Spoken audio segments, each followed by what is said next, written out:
ان نبیوں کو آزمایا گیا اور وہ صابر رہے اور شاکر رہے، اللہ کا شکر ہی ادا کرتے رہے۔ تو ان آیات میں جب کوئی بندہ اس کے اوپر غور کرتا ہے تو اس کو پتہ چلتا ہے کہ ان آیات کے اندر اللہ تبارک و تعالیٰ نے بتایا ہے، اہل ایمان کو تسلی دی ہے کہ تمہیں بھی اگر دنیا میں دین کے راستے پہ چلنے کے وقت کوئی تنگ کرتا ہے، کوئی ستاتا ہے، کوئی رکاوٹ ڈالتا ہے، کوئی پریشان کرتا ہے، تو تم بھی صبر کرنا، چونکہ ان اللہ مع الصابرین، اللہ تبارک و تعالیٰ صبر کرنے والی قوم کے ساتھ ہی ہوتا ہے۔ تو اللہ تبارک و تعالیٰ کبھی نافرمانوں کو ہدایت نہیں دیتا، اس لیے اللہ کی نافرمانی سے ہمیشہ بچنا چاہیے۔ یہ آیت سے ہمیں انتہائی اہم سبق مل رہا ہے کہ ہم اللہ کے رسول صلی اللہ علیہ وسلم کے نقش قدم پہ چلیں، ان کی سنتوں کو اپنائیں تاکہ ہمیں دامی کامیابی نصیب ہو سکے، چونکہ اس کے بغیر ہدایت ممکن نہیں ہے جب تک کسی پیغمبر کے نقش قدم پر نہ چلا جائے۔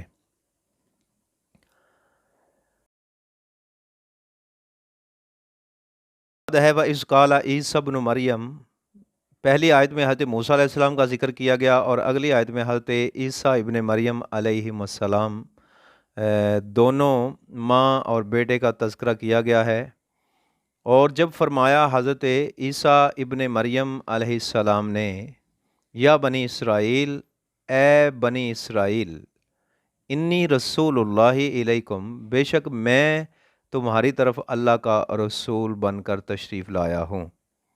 مصدقا لما بین یدی من التوراہ، میں تصدیق کرنے والا ہوں مجھ سے پہلے جو کتاب ہے، یعنی کتاب تورات جو تمہارے پاس موجود ہے، میرے آنے سے پہلے میں اس کی تصدیق کرنے آیا ہوں کہ وہ سچی کتاب تھی، وہ بھی لا ریب کتاب تھی، ہدایت کی کتاب تھی، جو حضرت موسیٰ علیہ السلام پہ اللہ تبارک و تعالیٰ نے اس قوم کی ہدایت کے لیے نازل فرمائی۔ تو حضرت عیسیٰ علیہ السلام یہاں پہ فرما رہے ہیں کہ میں تصدیق کرنے والا ہوں تورات کی جو مجھ سے پہلے ہوئی ہے، وَمُبَشِّرٌ بِرَسُولٍ يَأْتِي مِن بَعْدِهِ اسْمُهُ احمد، اور میں بشارت سنانے والا ہوں ایک ایسے عظمت والے، شان والے، رفعت والے رسول کی، یاتی جو آئیں گے، من بعدی، میرے بعد، اسمہ احمد، جن کا نام احمد صلی اللہ علیہ وآلہ وسلم ہوگا۔ فلما جاءہم، پس جب وہ تشریف لے کر آئے، یعنی آقا دو جہاں صلی اللہ علیہ وآلہ وسلم، بالبیناتی، روشن نشانیوں کے ساتھ، روشن دلیلیں لے کر، قالو، تو بولے، ھذا سحر مبین، یہ تو ایک کھلا جادو ہے۔